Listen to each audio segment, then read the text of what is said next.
Muy buenas a todos y bienvenidos a mi canal. Bienvenidos al análisis del capítulo 1 de una de las series más importantes de este año 2023 y aún estamos empezando. The Last of Us era una saga de videojuegos que yo he jugado personalmente y que a mí me encantaban y por eso tenía especiales ganas de que llegase un proyecto tan ambicioso como lo es una adaptación a serie de acción real. Porque sí, porque los videojuegos tienen sus herramientas para contar las historias, ya que la jugabilidad y la capacidad de controlar un personaje convierten la historia en más inmersiva, pero la duda era si la serie de acción real iba a ser capaz de transmitir todo lo que el juego conseguía hacerte llegar. Pues bien, este primer capítulo ha sido una maravilla, arranca, como digo, una de las series más prometedoras y posiblemente impactantes de todo el año en conjunto, y ahora haré el análisis del capítulo 1, eso sí, sin mencionar ningún tipo de spoiler de lo que va a suceder después, únicamente me centraré en los eventos que han pasado en el episodio, y si bien habrá comparaciones con los videojuegos, también quiero analizar lo que es la serie en sí, cómo se construye, qué elementos narrativos interesantes tiene, su simbología o incluso las claves de la construcción de la atmósfera, que es una de las cosas más importantes en una serie tan asfixiante e intensa como lo es The Last of Us. Así que ya sabéis, suscribíos para no perderos ninguno de los análisis que están por llegar. Voy a hacer un análisis por capítulo de esta serie hasta que termine la primera temporada. Dejad un like para apoyar el vídeo y vamos allá con el análisis de este primer capítulo de la primera temporada.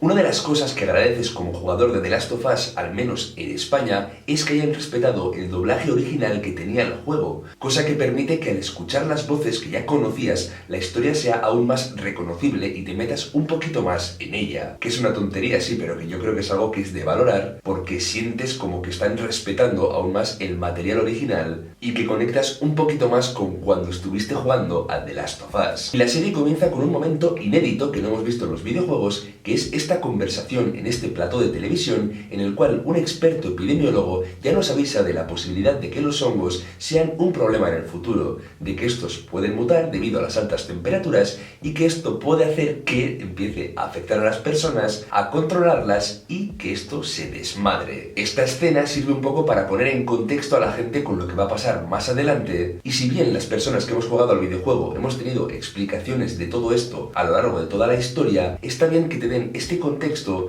para entender qué es lo que está sucediendo más adelante. Es bastante guay como la gente en ese plató, todo el mundo se queda mudo con la explicación que da este epidemiólogo, que en realidad, después de haber oído una pandemia en el mundo real, este tipo de explicaciones que dan los expertos, viendo que pueden suceder de verdad, yo es que siento que da bastante miedito. Y bueno, dicho esto, la serie nos sitúa ya en el día del cumpleaños de Joel y nos adentramos de lleno en la vida de Sarah, la hija de Joel, y comenzamos a ver ese día a través de sus ojos. Esto es muy importante porque en el videojuego es a ella a quien controlamos en este inicio, con lo cual me gusta que la serie mantenga eso. La seguimos al colegio, vemos cómo arregla el reloj de Joel, cómo visita a los vecinos, que por cierto, la escena esa en la cual vemos cómo la abuela comienza a gesticular y a hacer cosas raras me ha puesto los pelos de punta. Y no sé a vosotros, pero a mí toda esa sensación de que la situación comenzaba a enrarecerse, de que las noticias, por ejemplo, hablasen de sucesos extraños, por ejemplo en Indonesia, y todo eso me ha rememorado bastante al inicio de la pandemia y es un poco traumático, que sí, que obviamente es algo bastante diferente, pero sentir cómo toda la situación general se va enrareciendo, cómo no entiendes nada y cómo te sientes perdido ante la cascada de eventos que van llegando,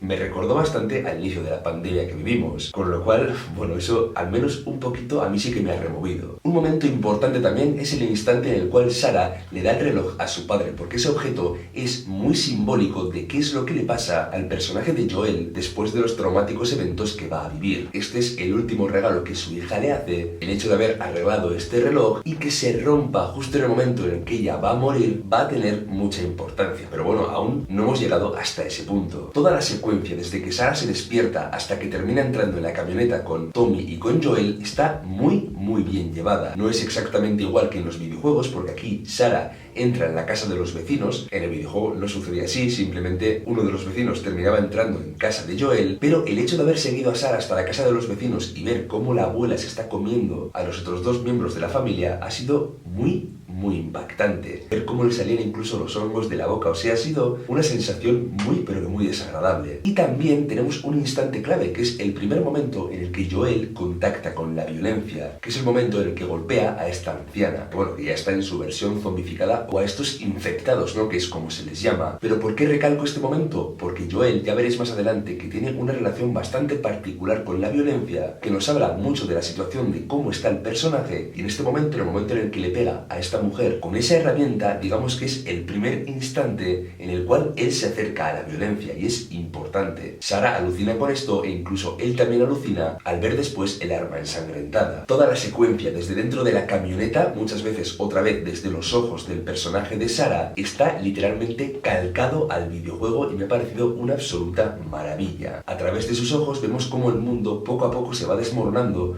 cómo hay casas ardiendo, cómo la gente sufre, la gente se va quedando abandonada, todos intentan salir de la ciudad al mismo tiempo, y toda esa angustia desde dentro de la camioneta está muy bien reflejada. Os he dicho antes que era muy importante que la serie supiese adaptar toda esa atmósfera de angustia que el juego generaba, y en este caso es que para mí lo han bordado. La adaptación está claro que no es literal, pero el ritmo de la escena es perfecto para ver y sentir el caos que está aconteciendo en la ciudad hasta que llegamos a la escena del avión, que es impactante, o sea, está muy bien. Joel entonces carga con Sarah escapando de los infectados hasta que llegamos a uno de los momentos más importantes y, como digo, que definen más al personaje de Joel, que es el instante trágico en el cual él pierde a su hija. Como ese militar recibe la orden de dispararles a los dos por miedo a que estén infectados, como aquí Sarah pierde la vida mientras Joel ve con impotencia cómo no puede hacer nada para salvar su vida. Y este es el instante en el que el reloj de Joel se rompe, y esto, como digo, simbólicamente es muy importante porque nos está diciendo que la vida del personaje de Joel aquí se ha detenido, al menos la del Joel que conocíamos. Nada será lo mismo y nada se sentirá igual para el personaje de Joel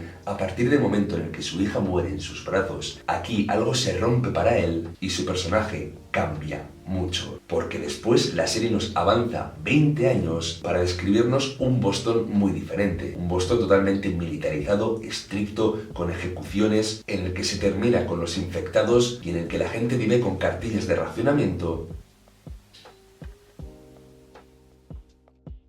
Aquí ya nos damos cuenta de que no es únicamente la realidad la que ha cambiado, sino que Joel también es un personaje diferente. De hecho, se dedica al contrabando y parece un tipo bastante duro, porque fijaos en cómo hablan todos los personajes de él. Todos le tienen miedo, todos saben que es alguien que se puede encargar de cosas peliagudas, con lo cual es un personaje que se ha ganado cierta fama de ser peligroso. Y es verdad que en la serie aún hemos visto muy poquito de esto, pero por lo que dicen todos los personajes, es alguien que convive con la violencia y a quien todos o casi todos temen. Los luciérnagas tienen también su presentación, se los presentan primero como un grupo terrorista y después como un grupo de liberación, para terminar con esta especie de dictadura militar que hay en Boston, esta dictadura de los Fedra, y se nos muestran las pintadas, se nos muestran ataques de ellos, en el cual, por ejemplo, Tess se ve involucrada, otro personaje importante que tiene este chanchullo con Robert, con esa batería de camión que Joel necesita para ir a buscar a Tommy, porque Tommy está desaparecido desde hace 3 semanas, algo muy importante para él, ya que es su hermano y quiere asegurarse de que está bien. Como veis, se nos van dando pinceladas de cómo es este nuevo mundo al mismo tiempo que se va definiendo al personaje de Joel. De pronto vemos cómo toma alcohol, cómo toma también medicación, vemos que tiene pesadillas que le asaltan, pesadillas de ese último momento en el cual Sarah estuvo con vida, y nos damos cuenta de que es un personaje muy atormentado y que el paso del tiempo no ha disminuido el trauma que siente por la muerte de su hija. Así que la descripción de este Joel oscurecido por el dolor y por el paso del tiempo me ha gustado mucho cómo lo ha hecho la serie, que por cierto su personaje también tiene una relación con Tess, que es alguien muy importante para él en este momento de la historia. Y bueno, ¿quién se nos presenta después? Otro de los personajes clave, porque la relación entre Joel y Ellie es algo de lo más importante dentro de esta serie, es casi su núcleo o su corazón, y se nos presenta, como digo, al personaje de Ellie, que de momento está retenida por los luciérnagas, pero Marlene, que es la líder de los luciérnagas en Boston, tiene mucho interés en ella, porque tal y como nos revela el propio personaje de Ellie al final del capítulo, a pesar de que ha dado positivo o de que ese detector la ha reconocido como infectada, ella dice que esa herida que tiene es de hace 3 semanas. Los infectados tardan muchísimo menos en mostrar los síntomas y en convertirse en esos zombies. Con lo cual ese es el interés que tiene Marlene en sacar a Ellie de la ciudad cuanto antes, por eso quiere incluso retirar a los luciérnagas de ahí para protegerla y para llevarla al oeste. Y aquí es cuando la serie, de una forma bastante acertada, entrecruza los caminos de Joel y Tess, que querían ir a por Robert, pero los luciérnagas se han adelantado y han terminado con él. En el videojuego, lógicamente, esto es una misión y ya veíamos más pinceladas de cómo Joel vivía en un mundo violento, pero aún en la serie, como digo, no nos habían mostrado nada. Aquí quiero destacar el apartado visual y lo chocante y tétrica que resulta la imagen de esa persona infectada contra la pared y cómo le han crecido hongos en el cuerpo, dejándonos una imagen realmente escalofriante que en el videojuego ya funcionaba muy bien para ambientar los escenarios y que, vamos, en la serie da la misma sensación repugnante y desagradable.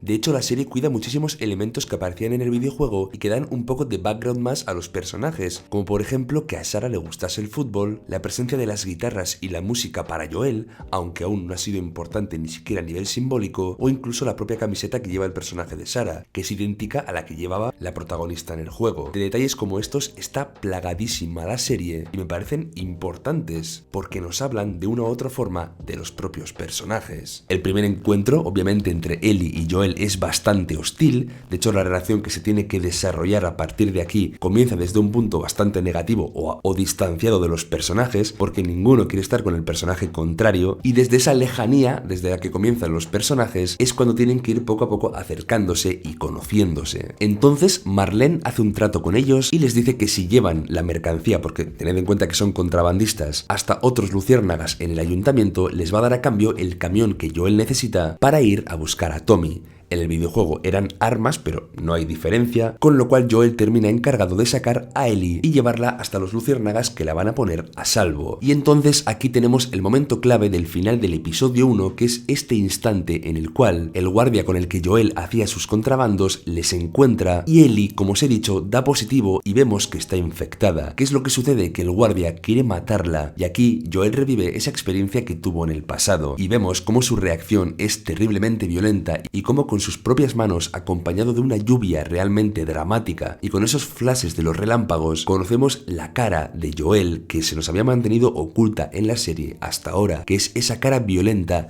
de la que todos los personajes hablaban, pero la cual el espectador por fin ha sido capaz de ver con sus propios ojos. A Joel no le tiembla el pulso si tiene que matar a un guardia con sus propias manos. Y como os he dicho, este capítulo sirve muy bien para ver cómo los eventos del pasado y el paso del tiempo ha terminado haciendo que Joel se convierta en alguien oscuro. Que por cierto, Ellie ya veis que también sabe defenderse, tal y como dice Marlene, estuvo en una academia militar y tampoco ha dudado mucho en clavarle el puñal a este guardia en el estómago. Con lo cual, una secuencia increíble con esta revelación final de Ellie y con el momento en el cual escapan los 3 protagonistas, que si os fijáis, la canción que suena es Never Let Me Down Again de Depeche Mode, que es una canción de los 80 y tal y como tenía Joel en esos códigos en el libro, la canción de los 80 significaba peligro, que seguramente sea porque los guardas han encontrado al otro guarda herido, pero que también en el contexto que estamos viendo en la serie nos habla del peligro que tienen Joel, Tess y Ellie porque se están adentrando ahora en el territorio en el cual hay un montón de infectados y cositas que seguramente os van a encantar. Así que, como digo, un muy buen primer capítulo, dividido un poco en ese prólogo inicial cortito en el programa de televisión, después con la historia del pasado y el background de Joel, que es importantísimo para su desarrollo de personaje, y después la vuelta, digamos, al presente para conocer al Joel que tenemos ahora, conocer también a Ellie y ver el comienzo entre cómo esos dos personajes van a conectar. Y hasta aquí el primer análisis de la temporada 1 de The Last of Us. Estoy bastante emocionado con todo lo que esta serie puede darnos, con lo bien que lo podemos pasar en las reviews y tengo muchas ganas de ver cómo siguen adaptando la historia. Sinceramente, con los nombres que hay detrás de este proyecto, como Neil Druckmann, creador del propio juego, o una de las mentes detrás de la serie de Chernobyl, que es una de las series más potentes de los últimos años, creo que podemos esperar grandes cosas de The Last of Us. Ya sabéis, suscribíos como he dicho antes para no perderos análisis de esta serie. Voy a analizar todos y cada uno de los capítulos de esta serie y seguramente haré algún vídeo más, quizá centrándome en algún aspecto concreto, en algún personaje, en algún dilema moral, o incluso tengo ahí un vídeo que tiene que ver con el segundo videojuego, que quizá lo saque también aprovechando el estreno de esta serie. Dejad un like para apoyar el vídeo si os ha gustado la review, si lo habéis pasado bien. espero como siempre que el análisis os haya hecho disfrutar un poquito más de la serie y nos vemos dentro de poco por el canal. ¡Hasta pronto! Para terminar, os recuerdo que este año he publicado un libro, Nubes de Óxido, que puede adquirirse en el link de la descripción, y está disponible tanto en España como en un montón de países de Latinoamérica. Así que ya sabéis, esta es una forma de apoyar el canal. Muchas gracias.